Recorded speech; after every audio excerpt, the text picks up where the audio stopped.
The ACN podcast is made possible thanks to the generosity of our listeners and sponsors, including the Agile Alliance. As a nonprofit membership organization, the Agile Alliance is an excellent resource to help you along your Agile journey. To learn more about the Agile Alliance and our other sponsors, as well as how you can become a sponsor or supporter of our show, please visit acnpodcast.org for more information. And thank you for your support.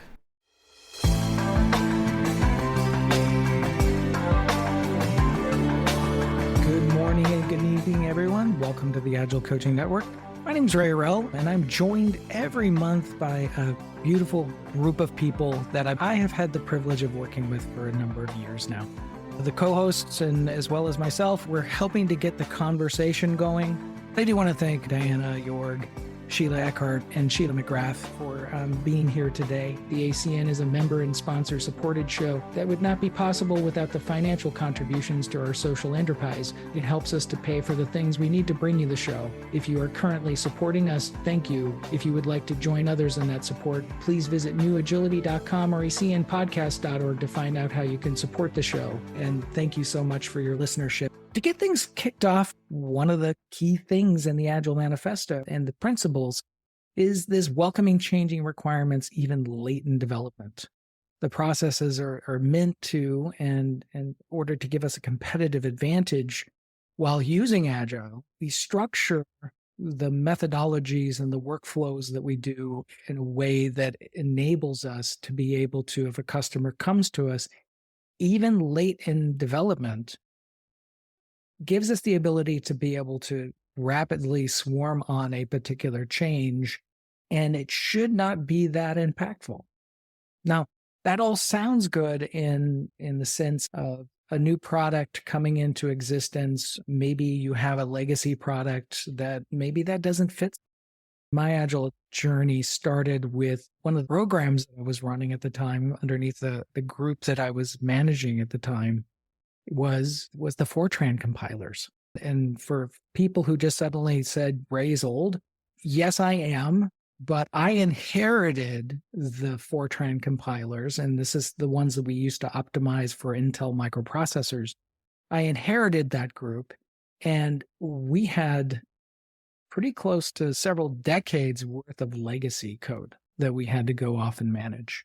And so the challenges that responding to changing requirements became, there were some real on-the-ground issues that as a new Agile team, we had to go off and start to address. A couple of ones that I can think of, if we did a force field analysis of that, would be number one, rigid processes and frameworks. Even though we were converting and moving towards more of a Scrum or a Kanban model itself, we still had a lot of processes about how things got released. How did things get out of the factory that were not as flexible as how the team was running? So we would hit that brick wall of, okay, what does it take to ship an empty box of software out of the company? And we had to start to go address those things. The planning process and the flexibility of the planning process was getting better, but some of the planning processes were out of our control, meaning that we were part of a platform.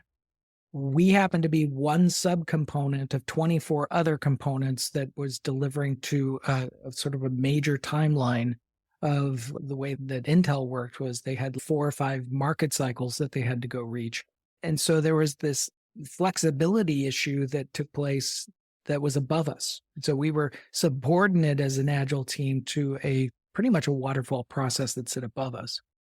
The other one was, of course, with a several decade old code base, was that we were suffering from technical debt, not just technical debt that we wrote. Literally, some of the code was written by people who were no longer with us. And that's because they had been working on it until their retirement, and they decided to, of course, retire. What do you do with that knowledge? It wasn't just the question of, in any legacy system, the learning curve associated to being able to even address that technical debt was a huge challenge for us. And so how do we design systems in a way that can grow effectively and address those particular issues? The other one was, of course, resource constraints. You never have enough dollars in order to do work. And then the other part, which I didn't put on this one, was the people constraint. And that is, again, expertise. We can only get staff a team so big. And in order to be able to get some of this work done, we had to go figure out creative ways of how do we support these requests as they come in and do that quickly. The last one is, and Agile prides itself on trying to move away from the contracts, but contracts exist within organizations. By the way, the this over this in the Agile Manifesto doesn't mean we don't have contracts. We have contracts all the time. And I'm pointing out two contracts in particular, one that we talk about all the time, which is the external contract that I might write with an end customer. But what about internal contracts? The contract of delivering something to an internal team, whether or not that be I don't know, if you have an SOW that you establish, a statement of work that you make internally, what's the implications if you don't meet that? Is that something where your team is put into, purgatory for the company, or you're suddenly seeing that people are getting bad performance reviews because they're not meeting those expectations? Or how is that being addressed when the on-the-ground reality of, hey, we need something changed, contract is now different. How do we react to it? Is the default answer, and I'll say that most companies that I've worked with, large companies, the default answer is typically no. And if you think about this particular principle in particular, it's about how do we make the default answer yes, and what are the key things that we have to go shift around in order to go address this changing requirement and this sort of force field analysis that we're dealing with. So the questions to kick us off are, number one, do you have any different constraints than the ones that I just brought up? Are there other ones that also deserve to be on this list and deserve to be addressed? The next question is, what are the ways that your teams are addressing these constraints? What are the key, whether it be a method, whether it be how you work in the workflow that you currently have? Do you find that you don't pick Scrum, you pick Kanban, or you pick Fast, or you pick some other methodology because it actually works better for this? I'd like to hear your ideas on ways that these constraints can be removed for people. And then, as constraints are being removed, there's always something that's a big inhibitor. That's okay, removing this thing is going to take a very long time. What are those inhibitors? And what are the steps that you're taking to work around that? So to kick things off on this, let's see. Sheila, how about you? I think there is another one that goes on the list. And that's the rate of change that we're experiencing now, because I'm thinking about working on something where we were using lots of cutting edge tools to do some development, and they were all going to have to work together. But while we were in development, those tools became semi-obsolete and newer tools replaced them as the tools of choice. So the team needed to go look and see, are these tools really better, enough better that we should go with them? Are they really the future?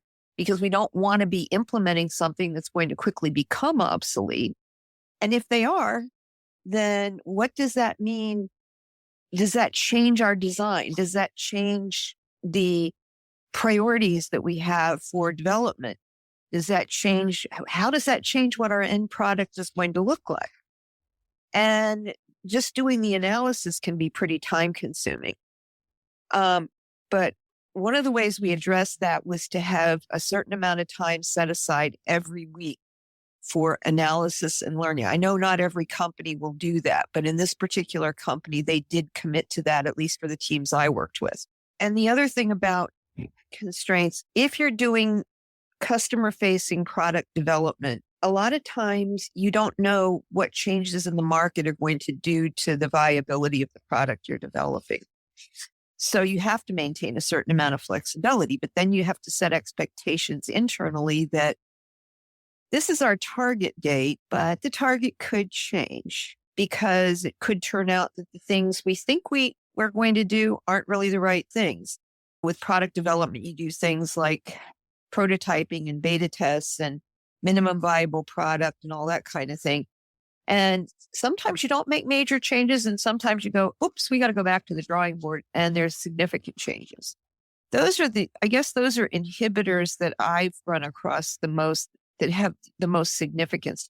One other internal one, I have had a situation where a previous group with a previous product had promised that if an internal team would take on a semi-manual process, that they would come back later and fix it.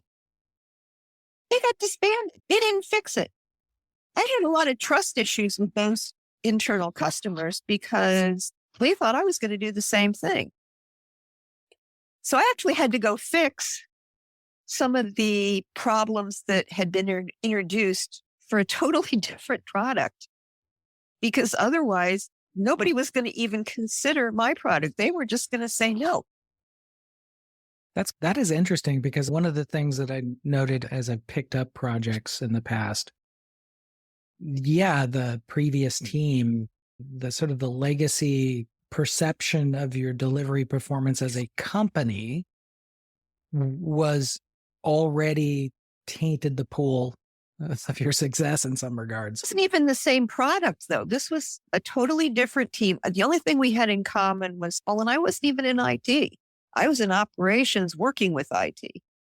But the fact that another team had made a promise and not kept it tainted the relationship. And it's pretty common to have a situation like you're describing, where something was supposed to be done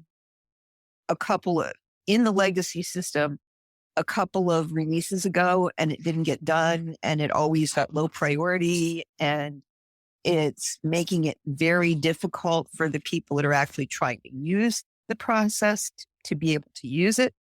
But did you find in that scenario, and I'm digging in a little bit on this particular one because it feels very real to me, does that mean that the next client is now, or the same client that's coming back to you, now the contract is heavier? There's more penalties put into it. That's like it went the wrong direction. They weren't even going to agree to anything unless I found a way to fix the problem that they already had that was left over from something that had nothing to do with me except that I was in the same division. But yeah, definite penalties, because I literally had to automate a process that had nothing to do with anything I was working on, but they weren't going to talk to my team. They weren't even going to consider taking on this process. They were ready to go to the board and say, no, we can't handle anymore. They were literally that up in arms about it. So, and that does happen. That's not really that unusual. And I'm thinking of another time when I had a problem with a cell phone company. I had to have the wired server farm and the wireless server farm talk to each other. And they both just kept saying no. I literally had to get together a meeting with a bunch of VPs in it, where they had to show up and actually talk to each other to find out that the problem was that neither one of them was familiar with the security protocols on the other server farm. And they literally had to go off and once I knew what the problem was, then we could set up some working sessions for them to get comfortable and figure out if there were any security gaps that needed to be addressed. But it took me maybe a month of them just stonewalling. And that had to be from something that had happened in the past. I just never found out what. I just had to deal with it. So what toolkit got altered going through all of this? So you go through this stonewalling exercise. What is the one key thing that you bring out now to say, let me mitigate that moving forward? Was there anything that you came up with? In organizations where I've worked, I've always tried to make sure that all the people who were going to be the active workers and all the people who were key decision makers, who were usually a couple of levels up, were aware of what was going on. And it was communication, really. It all came down to communication at the bottom line, that you needed to know who needed to know, what they needed to know, and when they needed to know it, and over communicate. And when you think you're over communicating, you're still not doing enough. Okay. Thank you for that. Jorg. So my thought, actually, one thing to mitigate this is curiosity. I just had the experience the other week that my team was asked to fix something that was 20 years old. And the first days were really painful because customer was asking, what's wrong? Can I continue using your product? So there was extreme pressure and they were really hamstrung. And then they figured out, yeah, you can keep using that. That would have been the point to stop. But actually people said, we are actually curious how this really works. Give us another 3 days to figure this out. And they actually fixed 3 long-standing bugs in that 3 days because there was no pressure at all, just engineering curiosity and the desire to be good at what they did. An important thing is to somehow exchange pressure for curiosity, and it's not easy most of the time. And the biggest hindrance in a way is you can't pick the minds of the people who've gone before you, and to mitigate that, I'm always trying to bring in people into reviews that have a basic knowledge of the topic, but they don't know everything. So if they look at what you're currently doing, they represent your future self or the future self of somebody who has to maintain your code. And the questions these people are asking are questions you should document because you will be asking them yourself in the future. That's an interesting perspective. That just to give everyone a perspective here, what is your current role within your business, and are you the one that's participating in that, or are you the one as the leader of an organization or component of the organization that's allowing that? That's an interesting thing. I'm actually participating in being curious because that drives the curiosity anyway, and I'm still an engineer. And in the other thing, I'm allowing it in a way because I don't say how to do it. I'm just saying, think of this, what is in the future. And if you get something from the past, try to extrapolate it to what you're doing to other people who will get your stuff. So I'm just more or less getting a conversation going, and then I'm more often positively surprised by the great ingenuity that I see happening versus driving anything. Because as I explained, if you drive something with pressure, you destroy creativity. And more often as a leader, you're not as smart as all the people working under you. That is a great person. You doubled down on greatness there, man. I love that. One other thing in this space, though, is because there are teams probably that are listening to this that don't understand the value of that. I used to write in my code or in my hardware design code, because believe it or not, when you do hardware design, it's still code, that I would write notes to myself in the future in order to remind myself of different things and bring it through. And I guess the question is if you had to think of that curiosity perspective that you create, how do you tell your future self to continue to do that? First of all, by making it a joint effort. I always try to bring people together to do it and not to do it on your own, because there's always that point where you're curious about something, somebody explains it, challenge of writing it down, and that then becomes a team effort of what do I understand, what do I want to say, especially if you're documenting it in a language that is not your native tongue. Then it gets really tricky because some of the English comments a German person written from a German can read and totally understand, but they might not make sense to a native speaker in the direct sense. So even that gets challenging. So pairing people up and then obviously celebrating the success. If they say, we've done this differently now, look at that code. By the way, we're a bit scared that it's too many comments. Then you don't say, doesn't matter how many there are, you really take a look and you try to pick something where you say, even I, so far removed, can make sense of this. And that is actually probably an indication of this makes sense to somebody else. Things like that help a lot. But in the other way, it's just the challenge as procrastination you have every day, more or less. It's more easy to stay on the couch than to go out and have some sweaty exercise, because your future self to you is a foreign person, quite removed, while your current self is just craving that satisfaction. So you need to create a rather short-term satisfaction, either of discovery or of discussion or of recognition, whatever. And people are different. Some just crave the challenge of doing new things. Others just want to have a success, so somebody else needs to look at it. Not a perfect understanding, but learn what your people are good at and then team them up to be good at what they're doing jointly. If people say, actually, you've put us on this task together, and we thought that is quite a lot of people, but we saw that we could complement each other. Next time we'll complement each other automatically. Then you create an atmosphere that will drive this fun-loving innovation, so to say. And innovation is not meant in the terms of discovering tremendous things, but in small steps. Like Agile is always about small steps. I love that. It sounds like you're an endorphin junkie when you actually solve these things, which is really... To me, it's actually more seeing people smile when they've done this. That's beautiful, man. Love it. Talasi, are you there? What's your perspective on this? Yeah, I mean, it's nice to hear different perspectives from different people. And I have a few points to add to this.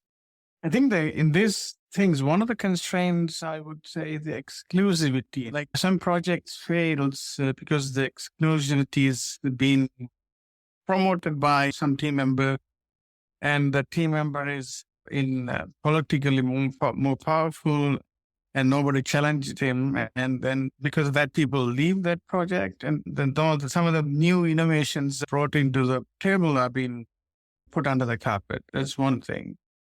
And the other move I see is recently, like, if you look at the work done in a North American situation versus in an Indian situation, right? So if you look at Google and other places, they actually want to save a lot of money, and they have this concept of they think that the Indian Asian situation where they could do the project with 1/3 of the resources the North American can equal, and North American can have it. So that is an advantage, and it's a joke. It is a joke that now is going around. So you send the jobs to India, and then we deploy AI in North America. So it's that these are the things going on and influencing this, how these things are being used, and it's not just the team dynamics anymore. It's just, I think, team dynamics plus the other things coming into play now because of this AI. Just in that perspective, so I understand companies wanting to save costs and the longevity wise of a company, especially when you're doing work that's in the maintenance kind of phase of stuff, you're trying to optimize. But is there a point where, and then I've used teams in India, I've used teams across the planet, and it wasn't never really though for the cost savings. It was actually for being able to have access to those markets. It was simply that if we didn't have a development facility in India, it was harder to sell in India, as an example. Yeah. So I'm just curious, that mentality though of let's optimize the cost where it becomes inflexible, meaning we have to say no. Is that something as a trend? Is that still something that's being looked at in that geo? Is that still the dominant norm? Or is it, hey, you guys have a lot of talented people there, and let's go make sure that we add them to the team? See, that is the second one is the one they should do it, I think. But now with the AI, and then also the companies I've seen it, they want really a end goal very quickly. I have funded this project $1 million, and I want a return on investment in 6 months. No, you cannot have it. You need to have a long-term, long-haul strategy to be in this project, to be successful. This is for trying things out. Okay, let's send this development to India. Whether it's going to fail or win, we're not going to lose money because it's a low cost. And that attitude, which I really don't like it, right? But it's happening. In this regards, when we're saying the way to addressing an inhibitor like this or this type of constraint, which I think cost is one factor, but then I think there's also the perception of, if I can get this done cheaper over here, I'm ignoring the fact that I might have a long-term slowdown. So right, exactly. It's like technical debt. if I build a lot of technical debt early on in my ideation phase and I don't address it and I continue to carry that debt forward, the overhead of that just continues to get worse and worse to the point where it's like all we're working on is defects as an organization. I see organizations do that all the time. So I'm curious, in your space today, where you work, do you think that the mentality is ship it at all costs, doesn't matter if we have high technical debt, or is this something that you believe that you have a different perspective on where it's this isn't ready yet, so therefore it's not going out the door? I'm just curious. Not that way. I know for the fact is we have I think it's 4-digit numbers of vulnerabilities. No, we're going to ship it anyway. We want to be in the market, So and first to market does have some of its benefits, but if you need Carl Sagan standing behind you going, the millions and billions of defects all coming together. Sorry, that's a bad Carl Sagan. But okay, thank you for that perspective. I really appreciate it. If anyone else has other comments on this topic, please raise your hand to join the conversation, or you can put it into the chat as well, and we'll pick up on that. Diana, how are you? Happy Friday. I'm doing well. Thank you. I am just sitting here basking and listening to Sheila and your just wonderful comments and Tulasi about your kind of real life lived experience. And the other thing that's going on for me is having been in this space for a really long time, I bounce back and forth from a historical perspective to a cutting edge perspective. I have a hard time staying in the present moment. But when that particular principle of the Agile Manifesto came up, and even before that, I think some of that came from the XP way of extreme programming way of looking at the world and so on. The sense was people were constantly coming in, interrupting software developers' work. And the developers needed a way to respond to that on the team because, they had a lot of experience being individual contributors, not team members. And so they had that. And so we welcome changing requirements was a way of saying, oh, you'd like us to work on this too? Okay, sure. We'll put it on the list. And then the need to continually be curating that list about what it is we're actually going to work on next. But it allowed the engineers, the developers to be able to say yes instead of no.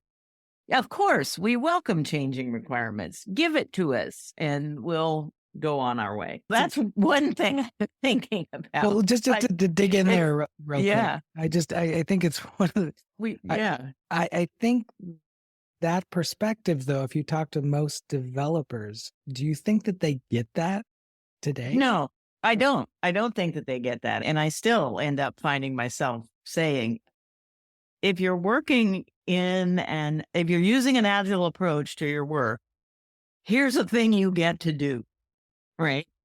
And it often comes up in retrospectives and all that kind of thing. And it's fascinating to have watched how that kind of fairly simple, sure, we'll take it on, no problem.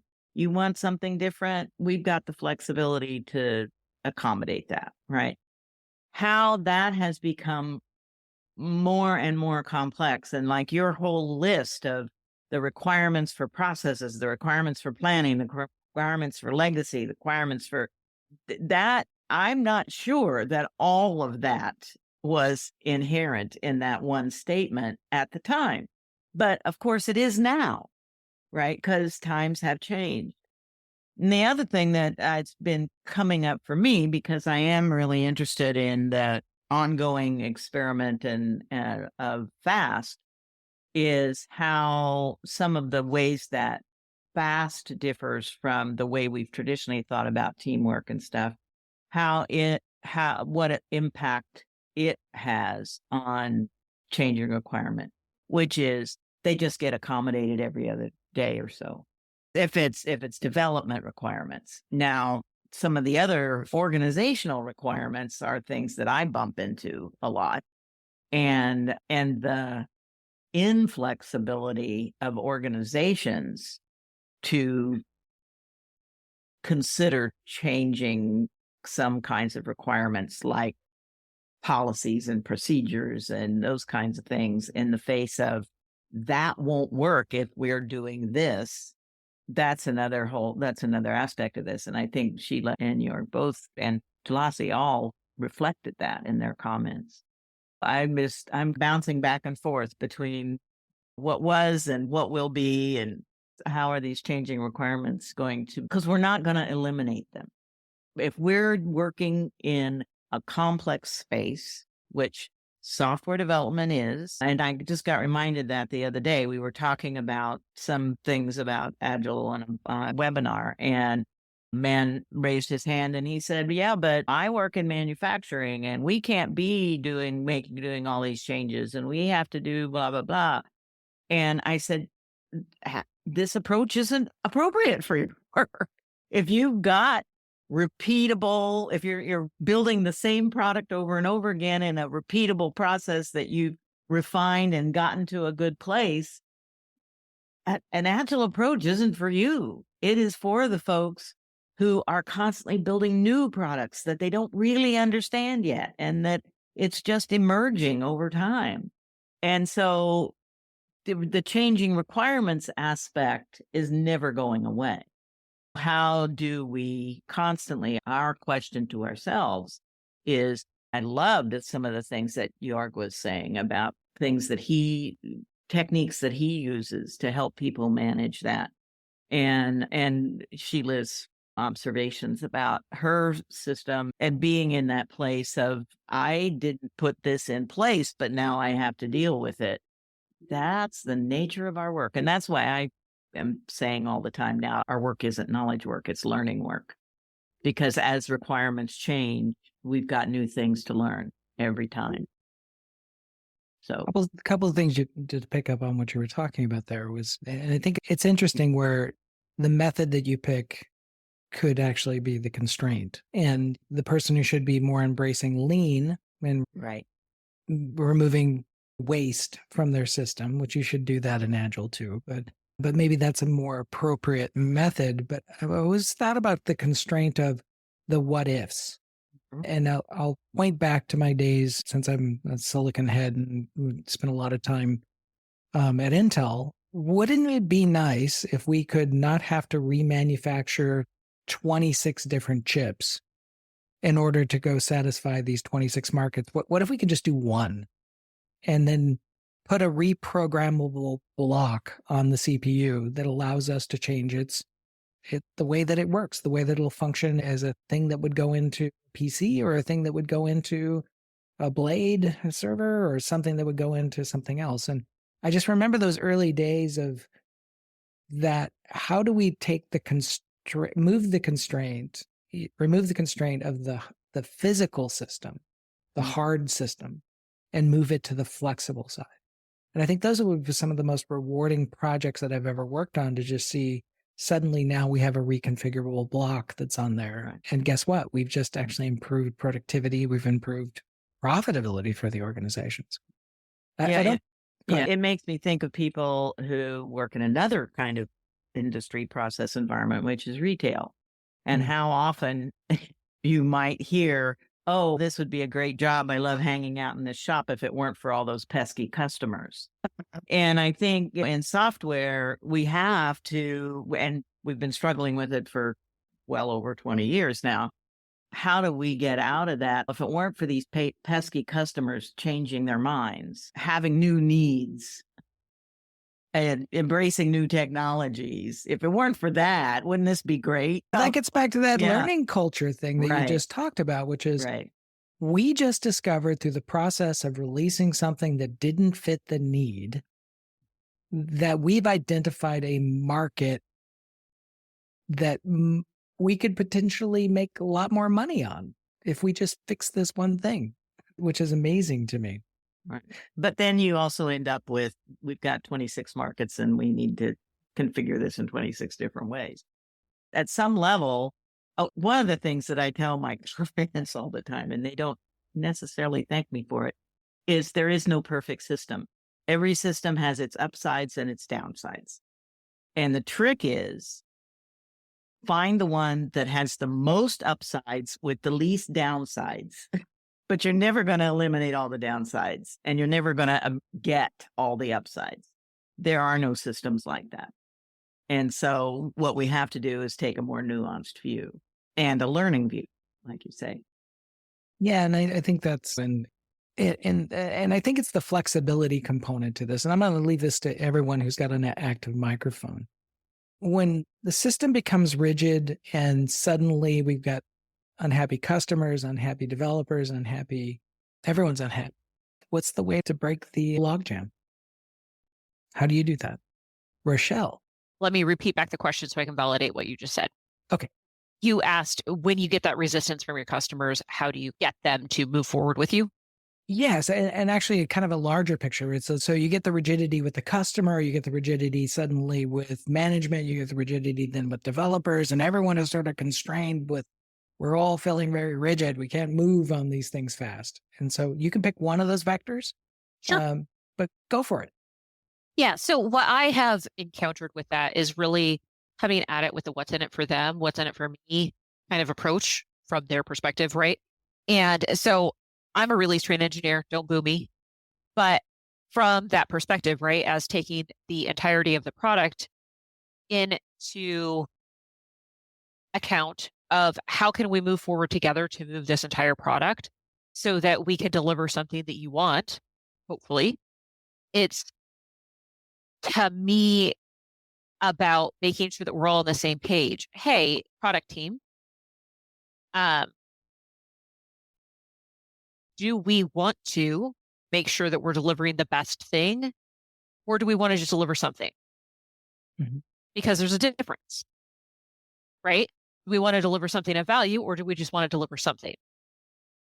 Hopefully we want to deliver something of value over a thing, right? Let's make the decision that is the thing that's actually going to make people happy, that's actually going to potentially get them out of your day-to-day.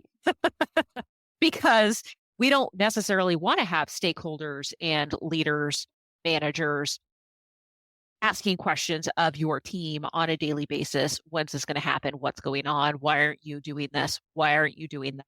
Right? We want to give them what they're asking for. So let's figure out a way that we can give them a small piece of that as fast as possible so that they see the progress and they are getting out something that is getting them to the direction that they want you to go. And having had that conversation with honestly multiple different teams, they go, oh, I just have to do this to get this leader, this executive out of my day-to-day business. And then it's not about how many story points have I delivered. It's about this is the value that I've delivered. Oh, I can do that, right? So it's shifting the way that they're thinking from I have to deliver this many story points or I have to deliver this story to I have to deliver this value. I have to deliver this workable thing. I have to show them what I'm doing every 2 weeks or whatever the case is. And from that leadership perspective, it's, hey, you're asking for this quote unquote status report and really getting them to say, oh, I'm seeing this thing. It's not about the status. It's about the actual thing. Here's this architecture diagram, or here's this actual person in a box. Like I worked on an airplane development program, a literal person in a box showing how this will change the way we're building an airplane or whatever that looks like, right? This is the true process improvement that we're doing. This is what this is going to look like, assuming that we're not shooting holes into it. Or here's these 3 best autoclaves.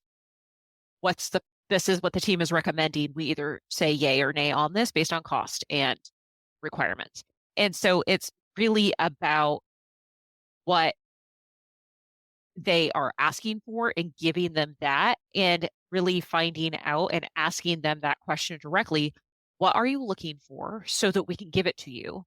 you asking for another status report is not what you truly want. So let's talk about that.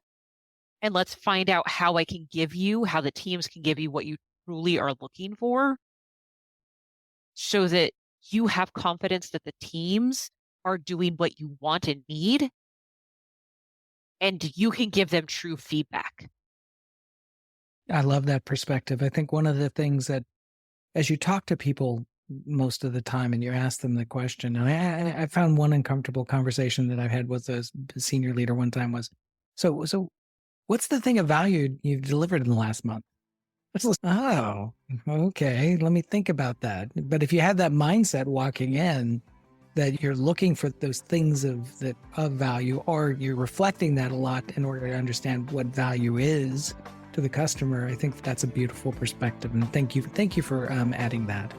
We are at the top of the hour, everyone. We have a couple of announcements because we've had Diana Larson's been a part of our little community for a long period of time. And Diana, you've got something coming up, don't you, with the FAST community? It's actually a 2-day workshop, March 18th and 19th in Portland, Oregon, at a really cool venue called the Kennedy School, which has nothing to do with any of the political Kennedys, but a lot to do with a wonderful teacher whose last name is Kennedy.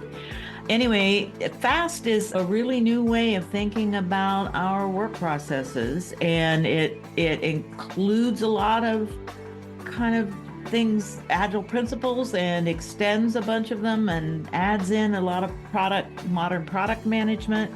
And so we're going to have a workshop, a 2-day workshop, the 18th and 19th in Portland, Oregon, to explore that more with people who are interested in staying out there on the cutting edge, with some of us who like hanging out there. And we have plenty of room and would love to see people from this Agile Coaching Network there, because I think your questions would be particularly incisive given my experience with this group over the past many months. Check it out. Oh, groovy. Yeah. It'll be going out in the newsletter coming out next week. If you guys were familiar, the Agile Alliance is also another co-sponsor for this podcast. One of the things that they've been trying to do is the back to basics, getting the reinventing Agile. There's been a couple of webinars.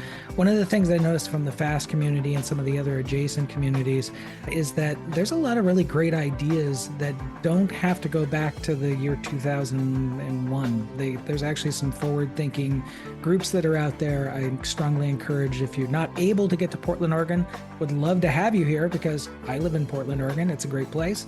But if you're not able to go do it, just go look at their website and go look at the materials underneath it. They've got some good stuff. The other thing is, if you guys are currently members of New Agility, the other kind of thing that's going on and for where we talk ACN stuff on the other time, if you go to acnpodcast.org, you're actually redirected to New Agility because that's where the hosting site is for that. We've also started to launch on there a better member experience.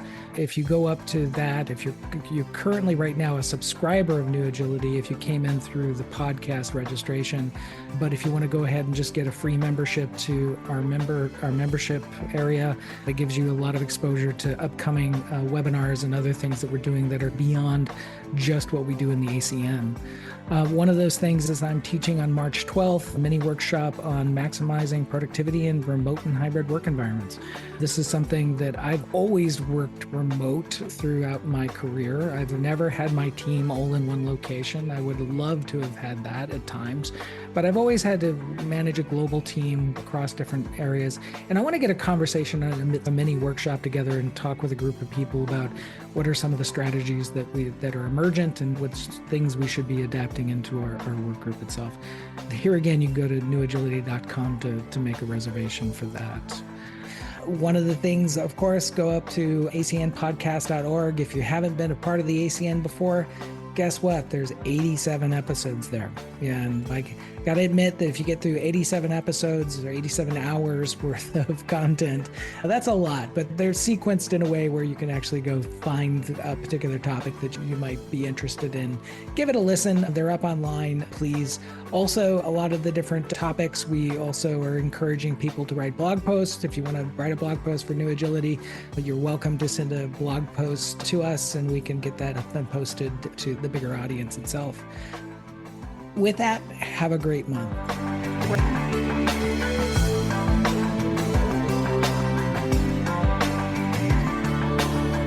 The ACN podcast is for educational and informative use only.